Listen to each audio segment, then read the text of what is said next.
नमस्कार। एक बार फिर से आप लोगों का मेरे इस चैनल पर बहुत बहुत स्वागत है। अभी इससे पहले वाली वीडियो में आपने देखा कि मैं आप लोगों को कारक चिन्ह पढ़ा रही थी, जिसमें से दो कारक चिन्ह हो गया, कर्ता और कर्म। पहला कारक चिन्ह कर्ता और दूसरा कारक चिन्ह कर्म। ठीक है, अब तीसरा कारक चिन्ह हम पढ़ेंगे करण। करण का चिन्ह क्या होता है? करण से या के द्वारा। ठीक है, या तो हम डायरेक्टली से लिख देते हैं या फिर से का अर्थ के द्वारा निकल करके आता है। उदाहरण देख लीजिए, जैसे वह कुल्हाड़ी से वृक्ष काटता है। वह किससे वृक्ष काटता है? कुल्हाड़ी से वृक्ष काटता है, अर्थात कुल्हाड़ी के द्वारा वृक्ष जो है काटा जाता है। अगर कुल्हाड़ी नहीं होगी तो वृक्ष नहीं कट पाएगा। तो पूरी तरीके से काम जो है कुल्हाड़ी के द्वारा हो रहा है। ठीक है, कुल्हाड़ी के द्वारा हो रहा है। तो यहाँ पे कौन सा कारक चिन्ह है? करण कारक चिन्ह। दूसरा है वह कलम से पत्र लिखता है। कलम से लिखता है, कलम के द्वारा ही पत्र लिखा जा रहा है, कलम के द्वारा कार्य हो रहा है। अगर कलम को हटा दिया जाए तो पत्र नहीं लिखा जा सकता। ठीक है, अब जैसे आपने इससे पहले कर्म में कुछ अपवाद पढ़े थे। ठीक है, एक बार पुराना वीडियो आप लोग फिर से देख लीजिएगा, उसके बाद जो है फिर ये चीज एक बार और समझने की कोशिश कीजिएगा।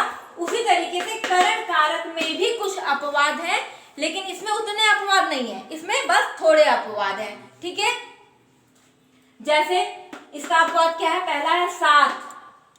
किसी भी वाक्य में साथ का प्रयोग होगा। ठीक है, साथ का प्रयोग जहां भी हो, ठीक है, तो वो कौन सा कारक चिन्ह? आंख बंद करके बिना सोचे समझे उसको आप लगा दीजिए कि वो करण कारक चिन्ह है। ठीक है, जैसे मैं पिताजी के साथ बाजार जाता हूँ, मैं अपनी माताजी के साथ रसोई में मदद करती हूँ। साथ आया, साथ जहां पे आया, बिना सोचे समझे, बिना दिमाग लगाए आपको खटाक से क्या करना है?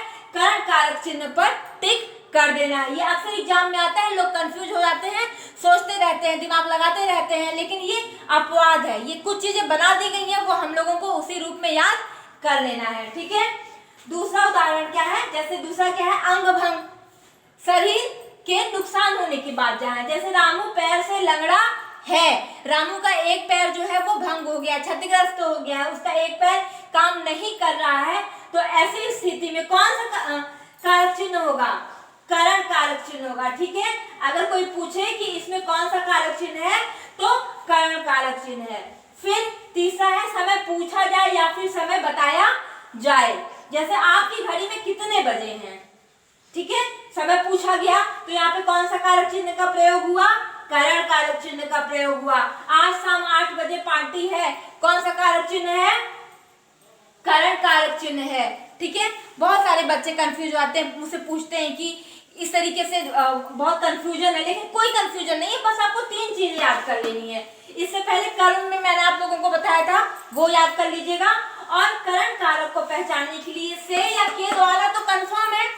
इसके अलावा अगर सेंटेंस में साथ आता है, अंग भंग जैसी बातें की जाती है, समय पूछा या बताया जाता है, ये तीन चीजें अगर आती हैं तो वो आपका कौन सा कारक चिन्ह हुआ?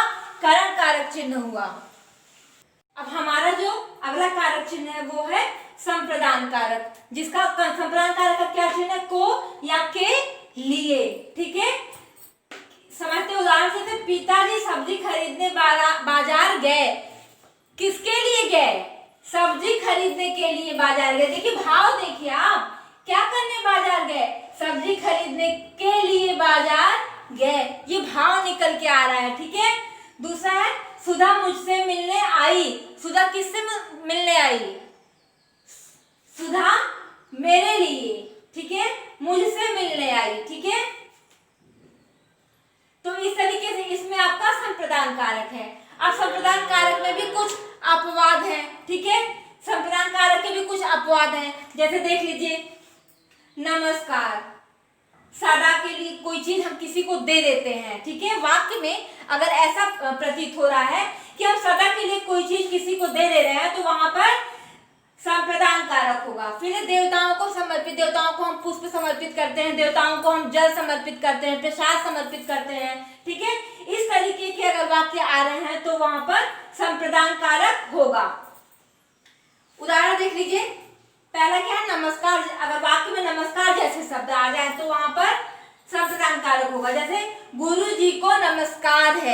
ठीक है, इसमें नमस्कार आया तो ये संप्रदान कारक है। माता जी को प्रणाम है, इसमें चिन्ह भी आ रहा है, ठीक है, चिन्ह के साथ साथ गुरु जी को नमस्कार है, चिन्ह के साथ साथ नमस्कार भी आया है, ठीक है, तो ये संप्रदान कारक है।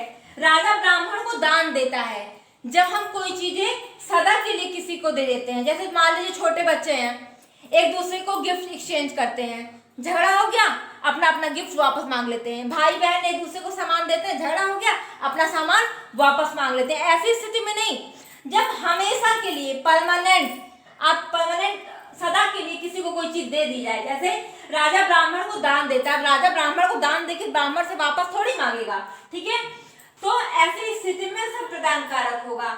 यह हवन सामग्री देवताओं को समर्पित है, ठीक है, तो इस तरीके से ये आपका संप्रदान कारक हुआ। अपादान का कारक चिन्ह क्या है? से अलगाव दर्शाता है, ठीक है, से या अलग होने की रूप में, ठीक है, जैसे वह गांव से पढ़ने आया, वह कहाँ से पढ़ने आया? गांव से, मतलब अपनी गांव से तो वो अलग हो गया ना, भले बाद में जाए लेकिन अभी तो वो अलग हो गया। जैसे पेड़ से पत्ते गिरते हैं, मतलब पेड़ है, पेड़ से पत्ते टूटकर गिर गए, ठीक है, छत से बिल्ली कूद गई, छत से बिल्ली अलग हो गई। इस तरीके से जब भी किसी वाक्य में अलग होने की स्थिति हम लोगों को पता चले, हम लोग उसका एहसास करें, तो वहां पर अपादान कारक चिन्ह होगा। अब देखिए एक छोटा सा अपवाद आ गया है आपका अपादान कारक चिन्ह में, वो क्या है?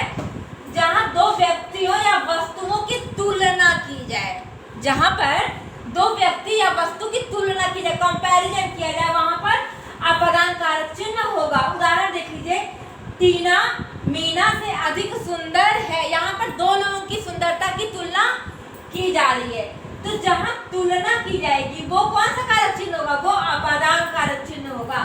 सीता गीता से लंबी है, तो यहाँ पे लंबाई की तुलना हो गई, ठीक है, तो लंबाई की तुलना हो गई तो अपादान कारक चिन्ह होगा। ये आप लोग याद कर लीजिएगा, अपवाद सब में है भाई, अपवाद है, अब याद तो करना ही पड़ेगा। हम लोगों का जो अगला कारक चिन्ह है वो है संबंध कारक चिन्ह, ठीक है।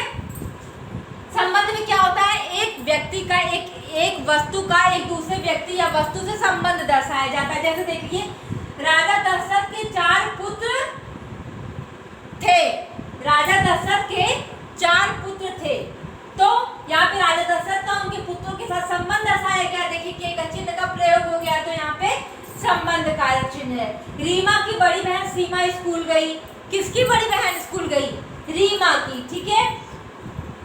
अब इसमें भी एक छोटा सा अपवाद आ गया है, वो भी आप लोगों को याद करने की आवश्यकता है। जैसे देखिए, इस अपवाद में क्या होगा कि जो कोई, अभी तक हम लोगों ने पढ़ा था संप्रदान कारक में कि किसी को कोई वस्तु सदा के लिए दे दी जाए, पर इसमें क्या है? इसमें वस्तु सदा के लिए नहीं दी जाएगी, दे करके फिर उससे वापस ले ली जाएगी। जैसे देखिए, मैं धोबी को कपड़े देता हूँ, अब धोबी को हम हमेशा के लिए कपड़े नहीं देंगे ना, जब वो मेरा कपड़ा धुल देगा, प्रेस कर देगा, तो फिर जाके उससे हम वापस ले आएंगे। मैंने अपनी पुस्तक अपनी सहेली को पढ़ने को दी, भाई पढ़ने के लिए दिए हैं, दान नहीं दिए हैं, फिर जब मेरा मन होगा तो हम जाके उससे ले लेंगे, ठीक है। तो इस तरीके से ये आपका संबंध दर्शा रहा है, तो संबंध कारक चिन्ह है। एक चीज बस आप लोग ध्यान दीजिएगा, सारे अपवादों को पढ़ लीजिएगा, क्योंकि अक्सर क्या होता है, इसी अपवाद से संबंधित क्वेश्चन जो है वो पेपर्स में आते हैं। अब हमारा अगला है अधिकरण कारक चिन्ह। तो अधिकरण कारक में क्या होगा? में, पे, पर, ठीक है। जैसे शुक्र मनाइए, इन दोनों में अब कोई अपवाद नहीं है, इसके पहले के अपवादों को आप लोगों को रटना है, ठीक है। छात्र कमरे में बैठे हैं, छात्र कहाँ बैठे हैं? कमरे में बैठे हैं, ठीक है। मेज पर पुस्तकें रखी हैं, किस पर पुस्तकें रखी हैं? मेज पर पुस्तकें रखी हैं।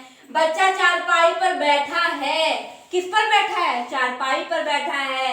रामू छत पर पतंग उड़ा रहा है, कहाँ पर पतंग उड़ा रहा है? छत पर पतंग उड़ा रहा है, ठीक है।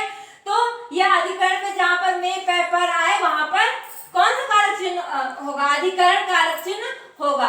अगला है संबोधन। संबोधन का कारक चिन्ह क्या है? हे, हो, अरे, अबे, ठीक है। जैसे हे, तुम क्या कर रहे हो, ठीक है।